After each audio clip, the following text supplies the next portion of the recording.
কখনো কখনো মনে হয় একজন থাকা দরকার, খুব আপন, যার সামনে নির্ভয়ে নিজেকে প্রকাশ করা যাবে, যে মানুষটা আমার চুপ করে থাকা শুনবে, ভাঙা কথাগুলো জোড়া লাগাবে হাত ধরে,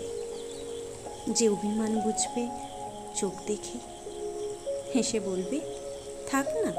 আমি তো আছি, যে মানুষটা আমার দুঃস্বপ্নের রাতগুলোতে চোখের জল মুছে দেবে পাশে বসে, যে ভালোবাসবে শুধু সুখের জন্য নয়,